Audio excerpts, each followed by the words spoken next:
നോക്കൂ, അരുൺ സൂചിപ്പിച്ചതുപോലെ കഴിഞ്ഞ 2024 ലോക്സഭാ തെരഞ്ഞെടുപ്പിൽ എങ്ങനെയാണ് ഇടതുപക്ഷത്തിന് പ്രത്യേകിച്ച് CPM-ന് തിരിച്ചടി ഉണ്ടായത് എന്നത് സംബന്ധിച്ച് വിവിധ തലങ്ങളിലുള്ള വിലയിരുത്തലുകൾ നടന്നുകൊണ്ടിരിക്കുകയാണ്. അത് സംബന്ധിച്ച റിപ്പോർട്ടിങ്ങും നടന്നുകൊണ്ടിരിക്കുകയാണ്.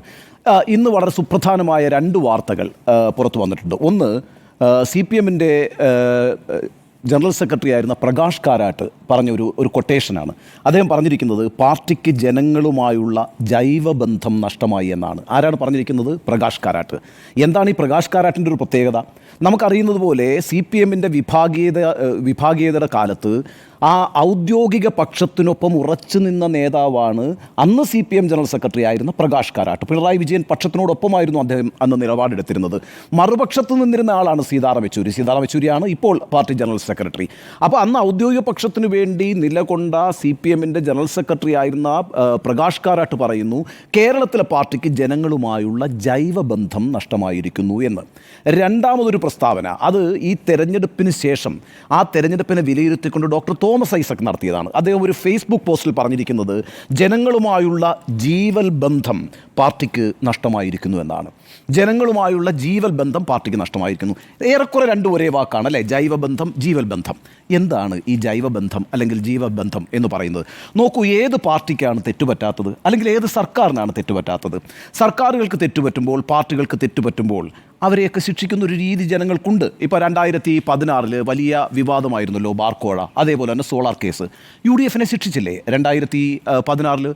2019 വിശ്വാസികളെല്ലാം ചേർന്ന് നിന്നുകൊണ്ട് CPM-നും ഇടതുപക്ഷത്തിനും എതിരായിട്ട് വോട്ട് ചെയ്തില്ലേ? അവരെ ശിക്ഷിച്ചില്ലേ?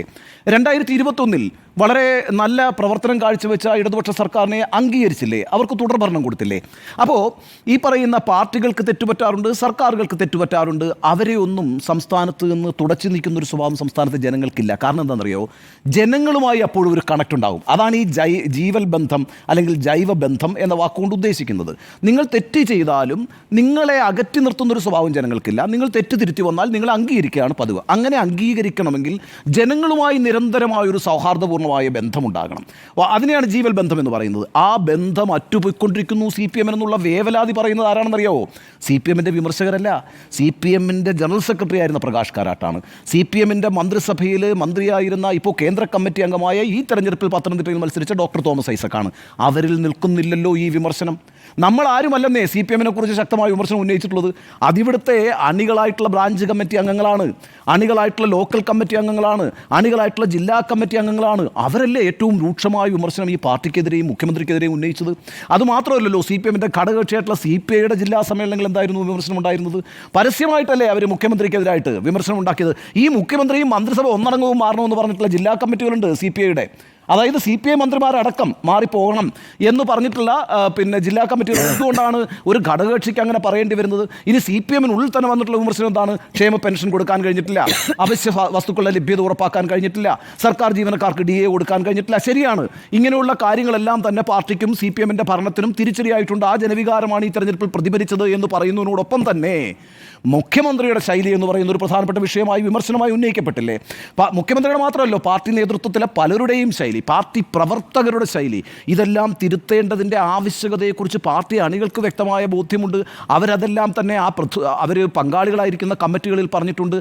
അപ്പോൾ CPM-ൻ്റെ വിമർശകരായിട്ടുള്ള മാധ്യമങ്ങളും CPM-ൻ്റെ വിമർശകരായിട്ടുള്ള പ്രതിപക്ഷ പാർട്ടികളും ഇവിടെ കൃത്രിമമായൊരു പ്രതീതി ഉണ്ടാക്കി ഈ സർക്കാരിനെതിരെ, മുഖ്യമന്ത്രിക്കെതിരെ ഒരു ജനകീയ വികാരം ഇളക്കിവിടാൻ ശ്രമിക്കുന്നു എന്ന വിമർശനം വിലപ്പോകില്ല.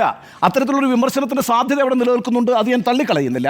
പക്ഷേ അടിസ്ഥാനപരമായി ഈ പറയുന്ന എല്ലാ വിമർശനങ്ങളും ഉയർന്നു വന്നിരിക്കുന്നത് ആ പാർട്ടിക്കുള്ളിൽ നിന്നാണ്, CPM-നുള്ളിൽ നിന്നാണ്. അതൊരു വസ്തുതയായി നിൽക്കുന്നു. അതുകൊണ്ട് തന്നെ മാറാൻ തയ്യാറാകേണ്ടത് CPM-ൻ്റെ നേതൃത്വവും മുഖ്യമന്ത്രിയും ഒക്കെ തന്നെയാണ്. മാറുക എന്ന് ഞാൻ പറഞ്ഞാൽ, നിങ്ങൾക്ക് ജീവൽ ബന്ധം ഈ സമൂഹവുമായി നഷ്ടപ്പെട്ടിട്ടുണ്ട് എങ്കിൽ അതിൻ്റെ ഉത്തരവാദികൾ നിങ്ങൾ തന്നെയാണെന്നേ. അത് നിങ്ങൾ സ്വയം വിമർശനപരമായി പരിശോധിക്കണം. ഇന്നിപ്പോൾ അരുൺ ചോദിച്ചത് വളരെ ശരിയാണ്. നിയമസഭയിൽ മുഖ്യമന്ത്രി പറയുകയാണ് ഇത് ജീവൻ രക്ഷാ പ്രവർത്തനമാണെന്നാണ്. ഓഗസ്റ്റ് 15 വരികയാണ് കേട്ടോ. ഈ രാജ്യത്ത് ഈ ജീവൻ രക്ഷാ പ്രവർത്തനം നടത്തുന്ന ആളുകൾക്ക് ധീരതയ്ക്കുള്ള അവാർഡ് കൊടുക്കുന്നൊരു പരിപാടിയുണ്ട് കേന്ദ്ര സർക്കാരിന്. ഈ പറയുന്ന DYFIയുടെ ഈ ആളുകൾക്കൊക്കെ അവരുടെയൊക്കെ പേരുകൾ ഈ മന്ത്രിസഭ അങ്ങോട്ടേക്ക് അയച്ചിട്ടുണ്ടോ എന്ന് എനിക്കറിയത്തില്ല. കാരണം മഹത്തായ ജീവൻ രക്ഷാ പ്രവർത്തനം നടത്തിയിട്ടുള്ള കുറച്ച് ആളുകളുണ്ടല്ലോ ഈ കേരളത്തിൽ. അവരുടെയൊക്കെ പേര് വിവരങ്ങൾ കേന്ദ്ര സർക്കാരിന് കൊടുത്താൽ ധീരതയ്ക്കുള്ള അവാർഡ് കിട്ടുമെന്ന് ഈ ആഗസ്റ്റ് 15-ാം തീയതി. അങ്ങനെ ഒരു പേരും പോയതായിട്ട് എനിക്ക് അറിയില്ലെന്ന് മാത്രമല്ല, അദ്ദേഹം ഭരിക്കുന്ന ആഭ്യന്തര വകുപ്പ് 10-12 ഡിവൈഎഫ്ഐ പ്രവർത്തകർക്കെതിരായിട്ട് കൊലപാതക ശ്രമത്തിന് കേസെടുത്തിരിക്കുകയാണ്. ഒന്ന് നോക്കൂ, കേരളം കണ്ണു തുറന്ന് കണ്ടുകൊണ്ടിരുന്നൊരു ദൃശ്യമല്ലേ ഈ പറയുന്ന പൂച്ചട്ടി പ്രയോഗം എന്ന് പറയുന്നത്, അതേപോലെ തന്നെ ചെടിച്ചട്ടി ഈ പറയുന്ന ഹെൽമെറ്റ് പ്രയോഗം എന്ന് പറയുന്നത്. നമ്മൾ എന്തിനാണ് ഇതൊക്കെ ആവർത്തിക്കുന്നത്? എത്രയോ സമയം നമ്മളിത് ചർച്ച ചെയ്ത് കഴിഞ്ഞിരിക്കുന്നു. ഇന്ന് പോലും എന്നെ അത്ഭുതപ്പെടുത്തിയ ഒരു കാര്യം എന്ന് പറഞ്ഞാൽ, നിയമസഭയിൽ അദ്ദേഹം പ്രസംഗിക്കുകയാണ്, പിണറായി വിജയൻ പ്രസംഗിക്കുകയാണ്. എന്താണ് പ്രസംഗിക്കുന്നത്? ഞാൻ കടന്നു പോകുമ്പോൾ കാണുന്ന കാര്യമല്ലേ എനിക്ക് പറയാൻ കഴിയുള്ളൂ, അതിനുശേഷം എൻ്റെ പിന്നിൽ സംഭവിക്കുന്ന കാര്യം എന്താണെന്ന് പറയാൻ കഴിയില്ല. ശരിയാണ്, പിന്നിൽ കണ്ണുകളുള്ള മനുഷ്യരാരും ഇല്ല. പക്ഷേ ആഭ്യന്തരമന്ത്രിയായിരിക്കുന്ന പിണറായി വിജയൻ എന്താണ് ആ സമയത്തൊക്കെ നടന്നിട്ടുള്ളതെന്ന കാര്യത്തെക്കുറിച്ച് ഉത്തരവാദിത്വബോധത്തോടെ അന്വേഷിക്കണ്ടേ? ആ ദൃശ്യങ്ങളൊക്കെ കാണണ്ടേ? ആരെയാണ് നിങ്ങൾ കബളിപ്പിക്കുന്നത്? ഇതാണ് ഞാൻ പല പ്രാവശ്യം പറഞ്ഞിട്ടുണ്ട്.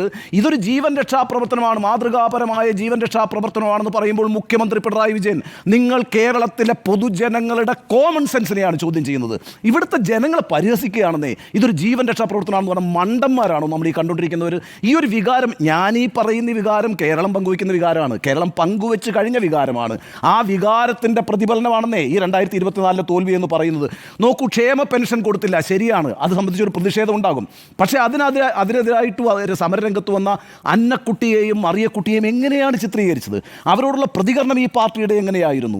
ഇത് അതേപോലെ തന്നെ അവശ്യ സാധനങ്ങൾ ലഭ്യമല്ലാത്ത സാഹചര്യം ഉണ്ടായപ്പോൾ ഇന്ന സാധനങ്ങൾ ഇവിടെ കൊടുക്കാനില്ല എന്ന് എഴുതി വെച്ച് ഉദ്യോഗസ്ഥനെതിരെ സ്വീകരിച്ച നടപടി എന്തായിരുന്നു? അതേപോലെ തന്നെയാണ് ഈ ജീവൻ രക്ഷാ പ്രവർത്തനം എന്ന് പറഞ്ഞിട്ട് ഈ നാട്ടിലുടനീളം ആളുകളെ ഗൺമാനും ഡിവൈഎഫ്ഐക്കാരും ഒക്കെ ഇറങ്ങി നിന്നങ്ങ് തല്ലുകല്ലേ എന്നേ. ഈ കാര്യങ്ങളൊക്കെ കണ്ടുകൊണ്ടിരിക്കുന്ന പൊതുജനത്തിൻ്റെ മുമ്പിൽ വന്നിരുന്നിട്ട് വീണ്ടും കണ്ണെറുക്കി കാണിക്കുന്ന ഒരു പരിപാടി ഉണ്ടല്ലോ, ആ പരിപാടി നല്ലതല്ല. അതുകൊണ്ട് ശൈലി മാറ്റത്തിന് തയ്യാറല്ല. പിന്നെ പിണറായി വിജയൻ്റെ പ്രശ്നം ഞാൻ പറയാം. പിണറായി വിജയൻ ഈ തെരഞ്ഞെടുപ്പിലെ തോൽവിക്ക് ഒരു മുഖ്യ കാരണക്കാരനാണ് എന്ന് പാർട്ടി കണ്ടെത്തിയിട്ടുള്ളത്. പാർട്ടിയിലെ അണികൾക്ക് അങ്ങനെ ഒരു നിലപാടുണ്ട്. ഈ പറയുന്ന മുഖ്യമന്ത്രിയുടെ ശൈലി തങ്ങൾക്ക് തിരിച്ചടിയായിട്ടുണ്ട് എന്ന ബോധ്യം. ഈ സംസ്ഥാനത്ത് ജീവിക്കുന്ന ആളുകളല്ലേ ഈ പൊതുജനങ്ങൾ എന്ന് പറയുന്നത്. അവർ കഞ്ഞുപിടിച്ച് ജീവിക്കുന്ന മനുഷ്യന്മാരാണ്. ആ മനുഷ്യർക്ക് അവരുടെ പ്രസ്ഥാനം, അവർ ഭാഗവാക്കായിട്ടുള്ള പ്രസ്ഥാനത്തിനെതിരായിട്ട് വിമർശനങ്ങൾ ഉണ്ടാകുമ്പോൾ ആ പ്രസ്ഥാനത്തിന് എന്തെങ്കിലും അപജയം സംഭവിക്കുന്നുണ്ട് എങ്കിൽ അവരാണെന്നേ കൂടുതൽ വേദനിക്കുക. അവർക്ക് ഉത്തമ ബോധ്യമുണ്ട് പിണറായി വിജയൻ്റെ പല പെരുമാറ്റ രീതികളും പൊതുസമൂഹത്തിൽ അപ്രീതിക്കിടയാക്കിയിട്ടുണ്ട് എന്ന്. അത് തുറന്ന് സമ്മതിച്ചാൽ അതൊരു വലിയ വീഴ്ചയാകും. ഇവിടെ ഇപ്പോൾ പിണറായി വിജയൻ അതിനുശേഷം ഈ പറയുന്ന 24 തെരഞ്ഞെടുപ്പിന് ശേഷം സ്വയം വിമർശനപരമായൊരു വാക്ക് പറഞ്ഞിട്ടുണ്ടോ? ഒരു വാക്ക് പറഞ്ഞിട്ടുണ്ടോ? ജീവൻ രക്ഷാ പ്രവർത്തനമല്ല ഈ തെരഞ്ഞെടുപ്പ് പരാജയത്തിന് കാരണമെന്നാണ് ഇപ്പോഴും സമർത്ഥിക്കാൻ പിണറായി വിജയൻ ശ്രമിക്കുന്നത്.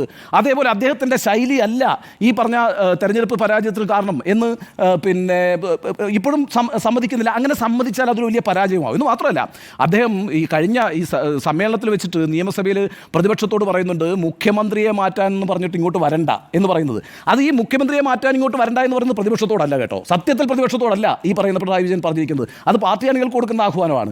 ഇപ്പോൾ SFIക്കാരെ പിന്തുണച്ചുകൊണ്ട് അങ്ങ് ഇറങ്ങിയിരിക്കുകയാണ്. എന്തിനാണ് SFIക്കാരെ പിന്തുണച്ചുകൊണ്ട് ഇറങ്ങിയിരിക്കുന്നത്? നോക്കൂ, 35 രക്തസാക്ഷികളെ സൃഷ്ടിച്ച പിന്നെ ജീവത്യാഗം ചെയ്തവരുടെ പാർട്ടിയാണ് SFIയുടെ കോൺട്രിബ്യൂഷൻ ഒന്നും ആരും ഇവിടെ കുറച്ച് കാണുന്നില്ല. പക്ഷേ പൊതുസമൂഹത്തിൽ ഇന്ന് ചർച്ച ചെയ്തുകൊണ്ടിരിക്കുന്ന ഒരു ചെറുക്കൻ, ഒരു ചെറിയ പയ്യൻ നിന്നിട്ട് വെല്ലുവിളിക്കുകയാണേ, പ്രിൻസിപ്പളാണെന്നൊന്നും നോക്കത്തില്ല, നിങ്ങളുടെ ആ നെഞ്ചത്ത് കയറി അടുപ്പ് കൂട്ടുമെന്നാണ് പറഞ്ഞത്, 2 കാലിൽ നടക്കില്ല എന്നാണ് പറഞ്ഞത്. ഇതൊക്കെ കേരളം കേട്ടുകൊണ്ടിരിക്കുകയല്ലേ? അങ്ങനെ ഒരു സമാധാന അന്തരീക്ഷം ക്യാമ്പസുകളിൽ ഇല്ലാത്തൊരു സാഹചര്യം ഉണ്ടാകുന്നുവെങ്കിൽ CPMൻ്റെ പാർട്ടി സെക്രട്ടറി അല്ലെന്നേ പിണറായി വിജയൻ. കേരളത്തിൻ്റെ മുഖ്യമന്ത്രിയാണ്, ആഭ്യന്തര വകുപ്പിൻ്റെ ചുമതലയുള്ള ആളാണ്.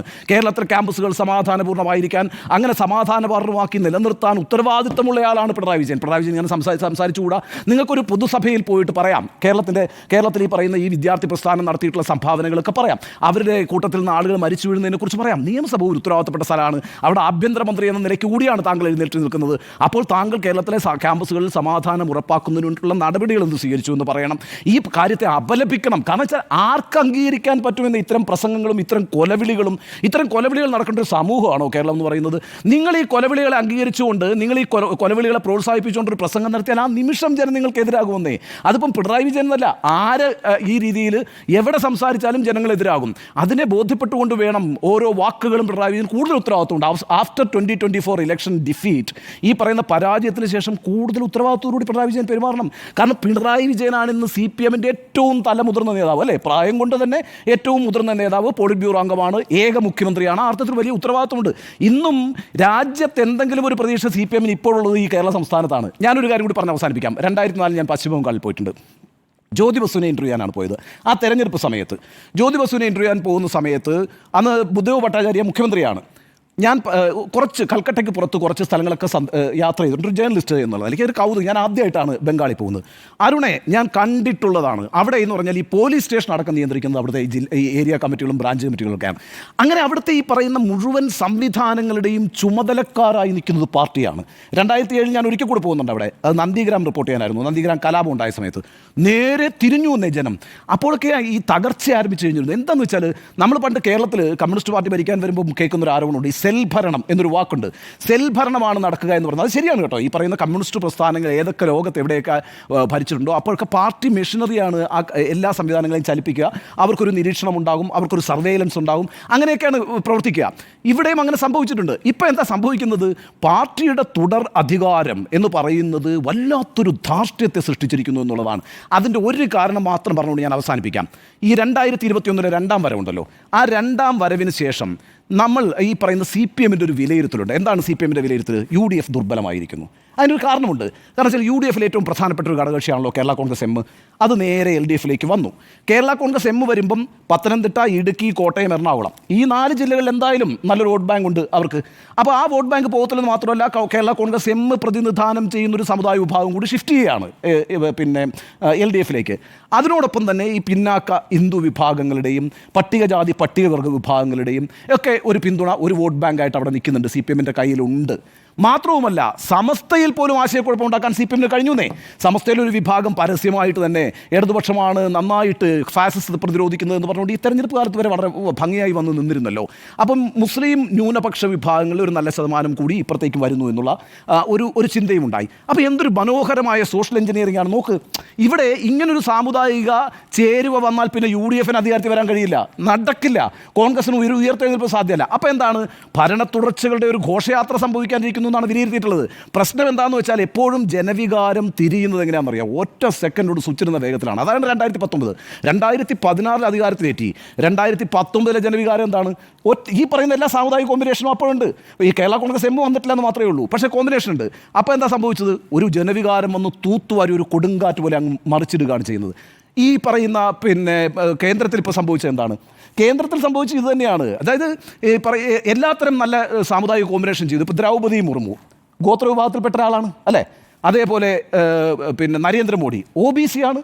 രാജസ്ഥാൻ മുഖ്യമന്ത്രി ബ്രാഹ്മണാണ്. അതേസമയം മധ്യപ്രദേശിലെ മുഖ്യമന്ത്രി OBC ആണ്. ഛത്തീസ്ഗഡിലെ മുഖ്യമന്ത്രി ആദിവാസിയാണ്. എന്തൊരു മനോഹരമായ സോഷ്യൽ കോമ്പിനേഷനാണ്. 2024 ജനവികാരം എന്തായിരുന്നു? BJP-ക്കെതിരാണ്. ഒരു ജനവികാരം രൂപപ്പെടുമ്പം ഈ പറയുന്ന സാമുദായിക ചേരുവകളൊന്നും വർക്ക് ചെയ്യത്തില്ല. അവിടെ ജനങ്ങളാണ് ഒരു കൊടുങ്കാറ്റായിട്ട് ആഞ്ഞടിക്കുക എന്ന് പറയുന്നത്. ഇവിടെ തുടർഭരണത്തിൻ്റെ ഒരു ഘോഷയാത്ര ഈ പറയുന്ന സോഷ്യൽ എഞ്ചിനീയറിംഗോട് നടപ്പാക്കാമെന്നും കോൺഗ്രസ് തകർന്നു കിടക്കുകയാണെന്നും പ്രതിപക്ഷം തകർന്നു കിടക്കുകയാണെന്നുള്ള ഉത്തമ ബോധ്യത്തിൻ്റെ അടിസ്ഥാനത്തിൽ ധാർഷ്ട്യം വെച്ചു. ആ ധാർഷ്ട്യത്തിൻ്റെ ഓരോരോ അധ്യായങ്ങളാണ് നമ്മളിപ്പോൾ ഈ കണ്ടുകൊണ്ടിരിക്കുന്നത്. അങ്ങേയറ്റം ഖേദകരമാണ്. പിണറായി വിജയൻ്റെ ഈ റെട്രിക്കൊന്നും നിൽക്കില്ല കേട്ടോ.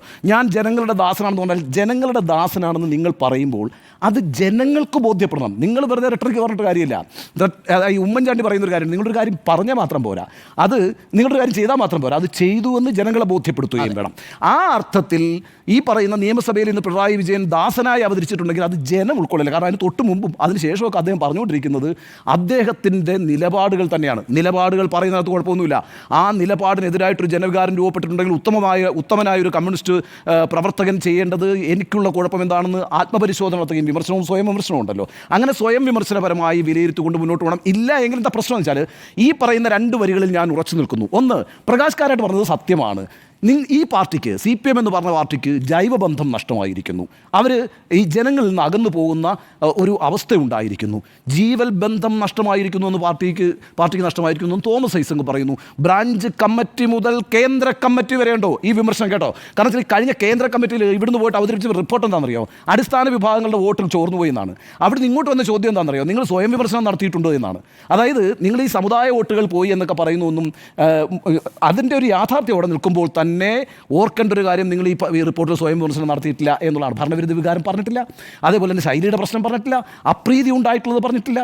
അതുകൊണ്ട് അത്തരം വിമർശനങ്ങളെ മനസ്സിലാക്കിക്കൊണ്ട് ഒരു മാറ്റത്തിന് തയ്യാറായില്ല എങ്കിൽ അമ്പേ ഗതികേടിലേക്കാണ് CPM പോകുന്നത്. അതിന് വളം വെച്ച് കൊടുക്കുന്ന, അതിന് പറ്റുന്ന ഓരോ സംഭവങ്ങളും ആവർത്തിച്ചുകൊണ്ടിരിക്കുകയാണ്. ഞാൻ അടുത്ത ഘട്ടത്തിൽ സംസാരിക്കാം, ഞാൻ ദീർഘമായി സംസാരിച്ചു എന്ന് എനിക്കറിയാം. SFIയുടെ ഈ പ്രവൃത്തിയുണ്ടല്ലോ, ഇപ്പോൾ ഉണ്ടാക്കിയിരിക്കുന്ന ജനവികാരം ചെറുതല്ല. ഈ ചെറുക്കൻ്റെയൊക്കെ പ്രസംഗം ഉണ്ടല്ലോ, ആ ഏരിയ സെക്രട്ടറിയോ എന്തോ ഒരു പയ്യൻ്റെ പ്രസംഗം, അതിങ്ങനെ തത്തിക്കളിക്കുകയാണ് ആളുകളുടെ ഈ സോഷ്യൽ മീഡിയയിലൊക്കെ. അപ്പോൾ അതൊക്കെ ഉണ്ടാക്കുന്ന വികാരത്തെ മനസ്സിലാക്കാതെ ഏകപക്ഷീയമായി ഞാൻ എൻ്റെ ശൈലി മാറ്റില്ല, അല്ലെങ്കിൽ ഇവിടെ ഈ പാർട്ടിക്ക് ഒരു തെറ്റും സംഭവിച്ചിട്ടില്ല, ഈ രീതിയിൽ നിങ്ങളെ പ്രൊജക്റ്റ് ചെയ്താൽ, നിങ്ങളെ അവതരിപ്പിച്ചാൽ പൊതുസമൂഹം മണ്ടന്മാരല്ല, അവരെ കളിയാക്കരുത്. അവരെ കളിയാക്കിയാൽ അവർ അതിശക്തമായി തിരിച്ചടിക്കുമെന്നാണ് എൻ്റെ ടേക്ക്.